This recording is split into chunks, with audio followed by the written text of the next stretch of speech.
تو اس کام کے لیے آپ کو پریشان ہونے کی ضرورت نہیں ہے. آپ چلے جائیں اپنے علاقے کی منڈی میں, مویشی منڈی میں.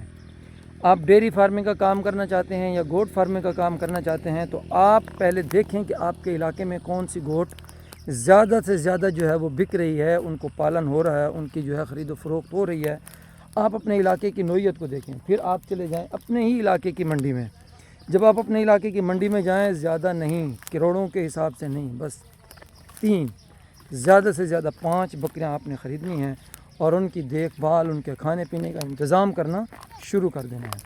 جب آپ یہ کام کریں گے تو آپ کو تجربہ ہوگا کہ بکری کھاتی کیا ہے, بکری مانگتی کیا ہے, بکری کب کھاتی ہے, کیسے کھاتی ہے, کیسے دینا ہے. اور سمجھدار لوگ کہتے ہیں کہ بکری کو نہ اپنے کھانے کا پتہ ہوتا ہے نہ اپنی بھوک کا پتہ ہوتا ہے. اس کو کھلانا بھی پڑتا ہے, اس کو روکنا بھی پڑتا ہے. اس چیز کا نالج یہ سب سے اہم ہے. اگر آپ بکری کو کھلا سکتے ہیں اور آپ بکری کا کھانا روک سکتے ہیں تو پھر آپ کامیاب گوٹ فارم بنا سکتے ہیں. گوٹ فارمنگ کے اندر میں آپ کو بار بار گوٹ فارمنگ کا کیوں کہتا ہوں, گوٹ فارم دیکھیں ہر ایک فارمنگ کا فائدہ اپنا ہے. ڈیری فارم کا فائدہ اپنا ہے, گوٹ فارمنگ کا فائدہ اپنا ہے, لیکن اس کے اندر جو آدمی مصروف ہے, اب دیکھیں ہم جو 1-2 گائیں پالیں گے تو اس کو باندھنا پڑتا ہے, اس کی گوبر جو ہے وہ زیادہ میلنا پڑتا ہے. تو ان کو 10 بکریاں ہوں تو ایک ہی لاٹھی سے ہانک کے چلے جاؤ, ایک چھوٹی سی جگہ کے اوپر بند کر دو, پھر ان کو نکالو کہیں چرانے چلے جاؤ. تو آپ نے اپنی قریبی منڈی میں جانا ہے, وہاں سے 3 زیادہ سے زیادہ 5 بکریاں خریدنی ہیں اور 5 بکریاں خریدنے کے بعد آپ نے ان کی دیکھ بھال شروع کر دینی ہے.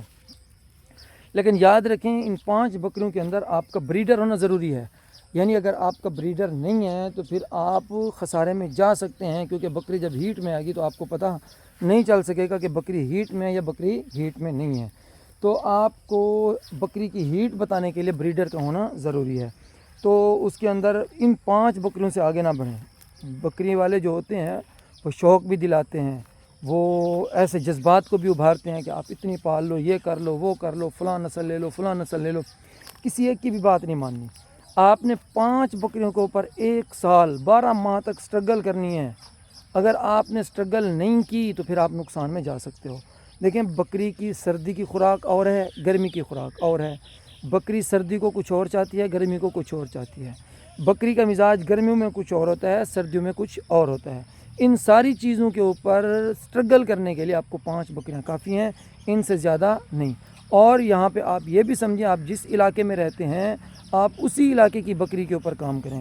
پہاڑی علاقوں میں جہاں ٹھنڈ پڑتی ہے ان بکریوں کے بڑے بڑے بال ہوتے ہیں, تو وہ اگر ہمارے علاقے کی بکریاں لے کر جائیں تو وہ تو دوسرے دن مر جائیں گی. تو اسی لیے جو آدمی جس علاقے میں ہے تو اس علاقے کا موسم اسی علاقے کی بکری کو راس ہوتا ہے, لہذا آپ اسی علاقے کی بکری کو پالیں, دوسرے علاقے کی بکری نہ پالیں. ہاں بڑے بڑے فارمر کے لوگ, ان کے پاس ہیوی بجٹ ہوتا ہے, ان کے پاس انتظام ہوتا ہے, وہ پال سکتے ہیں, ہم غریب نہیں پال سکتے.